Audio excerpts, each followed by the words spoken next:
Gimana menjawab berbagai jenis pertanyaan dari interviewer. Gue bakal kasih tahu langkah-langkah rahasia yang biasa gue juga lakukan. Halo, kita ketemu lagi.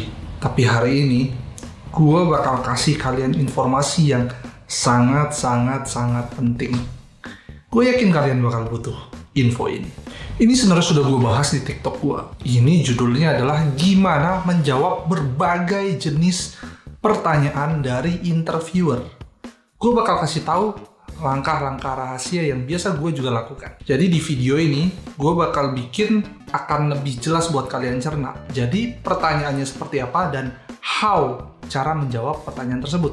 Yuk, nggak usah berlama-lama. Kita mulai aja langsung. Coba ceritakan tentang diri kamu. Menjawab pertanyaan seperti ini itu jangan terlalu jauh dan mengawang-awang. Ceritakan betul aja tentang diri kamu, tapi highlight bagian-bagian yang unik. Ingat, bukan cuma yang baik, tapi yang unik. Fokuskan juga kepada cerita-cerita positif yang memang ada hubungannya dengan posisi yang nanti akan kamu tempati. Dan jangan lupa ceritakan juga sekilas tentang pencapaian di kantor-kantor sebelumnya. Tapi kamu bikin halus. Kenapa kamu keluar dari kantor sebelumnya? Nah, menjawab pertanyaan ini lumayan tricky nih, tapi satu kuncinya. Jangan pernah menjelek-jelekan kantor sebelumnya. Kalau memang ini kamu keluar karena konflik, ceritakan lewat perspektif yang dewasa. Tapi jujur aja, konfliknya bisa tetap kamu ceritakan, tapi dengan perspektif yang dewasa. Dan akan lebih baik kalau kamu kasih tahu bahwa kamu masih punya hubungan baik dengan kantor tersebut. Tapi kamu punya aspirasi karir yang kamu rasa mungkin tidak terdeliver kalau kamu tetap stay di kantor itu. Berapa gaji di kantor kamu sebelumnya? Nah, di sini saran gue, kalian harus jawab jujur. Karena buat apa mau dibohong-bohongin, mau dinaik-naikin gitu. Pada akhirnya kualitas kamu akan kelihatan ketika interview. Itu akan menjadi keputusan mereka untuk ngasih nilai gaji kamu itu tinggi, menengah atau rendah. Jadi buat apa dibohong-bohongin? Nah, tapi jangan lupa highlight juga benefit-benefit selain gaji yang kamu terima. Nah, ini yang penting yang orang-orang sering lupa. Jangan cuma sebutin nilai gaji pokok kamu yang kamu terima tiap bulan. Berapa gaji yang kamu harapkan untuk kerja di kantor ini? Kamu bisa sebutkan memang angka yang kamu inginkan, yang memang kamu rasa pantas buat kamu. Nah, kuncinya di kata-kata pantas tersebut. Kamu harus lihat kualitas diri kamu dan value yang bisa kamu deliver. Nah, angka yang kamu sebutkan tadi, match nggak sama angka yang kamu minta? Kalau perlu memang dikasih alasan gitu loh. Alasan mengapa kamu memang merasa bahwa diri kamu pantas dihargai sebegitu, dan kamu memang mengapa kamu berani untuk minta angka seperti itu. Gitu. Hobi kamu apa? Nah, pertanyaan ini juga tricky. Kenapa kadang orang itu keluar kemana-mana ketika diminta atau ditanyakan tentang hobi? Nah, ini ada triknya sebenarnya. Yang pertama, tunjukkan hobi kamu positif. Itu udah pasti. Yang kedua, coba hubungkan hobi kamu ini dengan posisi yang nanti kamu akan tempati. Lalu yang terakhir, tunjukkan bahwa kamu passionate banget dengan hobi kamu ini. Ini akan memberikan nilai positif dan mereka bisa menduga bahwa kamu tipikal yang passionate dengan sesuatu yang kamu kerjakan. Coba ceritakan apa kelebihan kamu.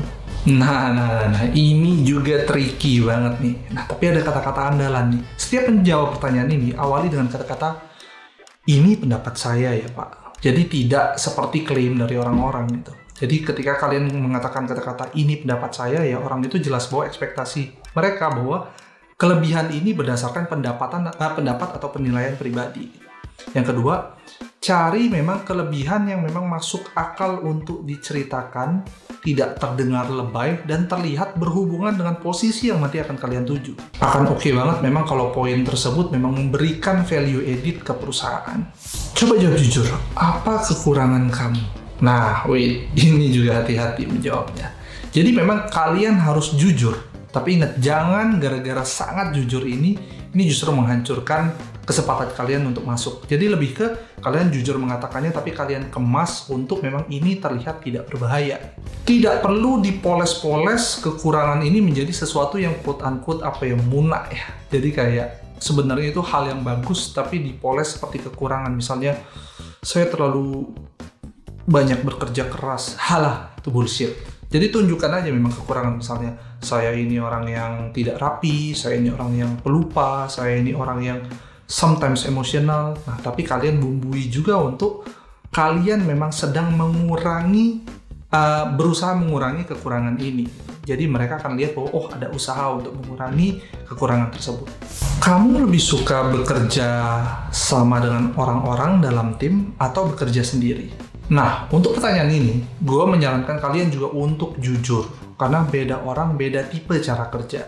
Kalau memang kamu itu tipikal orang yang tidak bisa kerja bersama tim, tipikal yang sendiri, jawab jujur aja, tapi buat memang ini sesuai sama konteks pekerjaan kamu yang mungkin memang tidak terlalu banyak butuh sosialisasi. Yang kedua, tekankan juga bahwa kamu sebenarnya tetap bisa berkomunikasi, tapi memang kamu prefer untuk kerja sendiri. Tapi itu tidak akan mengganggu pola komunikasi kamu terhadap orang-orang. Nah, tapi kalau memang kamu suka kerja dengan orang-orang, ini akan jadi nilai plus yang bisa kamu pertajam.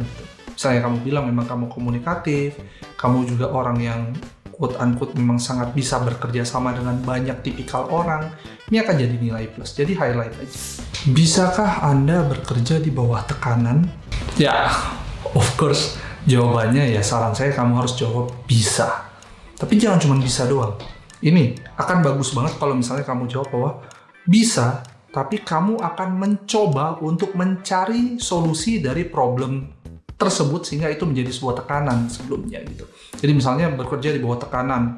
Tekanannya ini kenapa? Kamu bilang bahwa kamu akan cari tahu itu. Misalnya tekanannya karena pekerjaannya terlalu banyak. Pekerjaan terlalu banyak, solusinya apa? Apakah jangan-jangan ada proses yang perlu diperbaiki, dan lain-lain. Kamu bilang bahwa kamu punya gairah untuk menyelesaikan problem tersebut. Jadi kalau bisa untuk tidak bekerja di bawah tekanan akan lebih bagus. Tapi kalau misalnya ketika saya masuk harus bekerja di bawah tekanan, saya akan lakukan, tapi akan saya cari solusi untuk problem tersebut.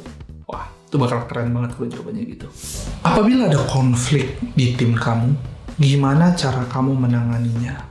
Nah, di sini yang dilihat oleh interviewer adalah kedewasaan kamu. Tunjukkan dulu bahwa kamu tidak akan menjadi orang yang memihak, tapi kamu akan berupaya untuk menginvestigasi ada problem apa, dan quote-unquote kamu akan memutuskan berdasarkan hasil investigasi kamu tersebut.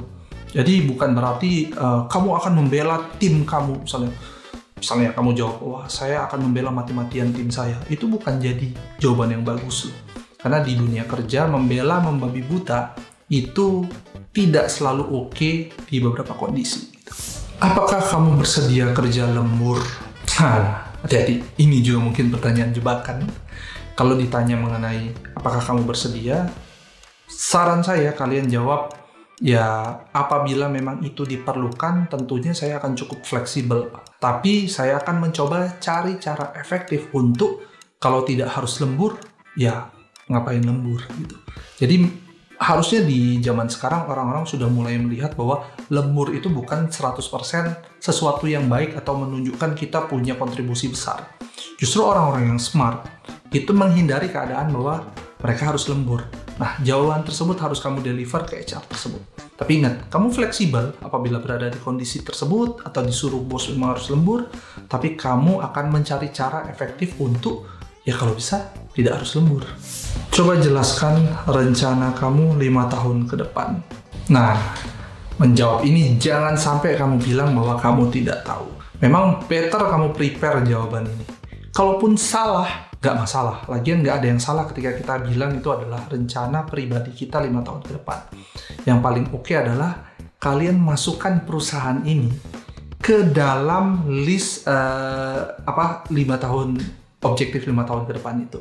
Misalnya nih, kamu bilang bahwa 5 tahun ke depan saya masih melihat saya ada di perusahaan ini tapi di posisi yang lebih strategis. Atau misalnya kamu bilang 5 tahun ke depan saya ingin saya dan perusahaan ini menjadi market leader di industri fintech misalnya gitu. Jadi kalian perlihatkan bahwa perusahaan ini masih menjadi part 5 tahun plan kalian ke depan gitu. Pinter kan? Pinter.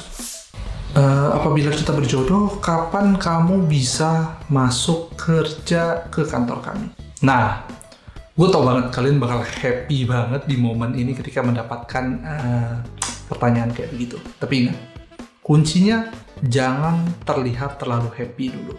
Tunjukin bahwa kamu itu cukup profesional dan punya value. Misalnya kamu bilang bahwa, apabila memang dapat kesempatan bekerja di sini, saya akan bersemangat sekali, tapi saya tentunya akan menyelesaikan tanggung jawab saya dulu di kantor lama, seperti kewajiban untuk one man notice. Setelah itu, apabila secara proses juga kita nggak ada masalah, saya siap untuk bekerja langsung di waktu yang tepat dengan perusahaan ini. Something kayak gitulah. Jadi nggak yang berlebihan, wah gue happy banget. Nggak gitu juga jawabannya. Oke, itu dia beberapa pertanyaan dan rekomendasi cara menjawab. Gue sengaja nggak mencontohkan total cara menjawab karena beda industri, beda level dan posisi, itu beda cara menjawab. Tapi gue coba ajarkan poin-poin penting gimana cara membentuk jawaban yang tepat ketika mendapatkan pertanyaan tersebut dari interviewer. Semoga kalian bisa pakai dan kalian bisa dapetin pekerjaan dari company yang kalian impikan dan kalian inginkan. Gue happy banget bisa cerita-cerita sama kalian terus. Semoga gue dan di meja kantor bisa terus kasih value buat kalian. Sampai ketemu di postingan berikutnya.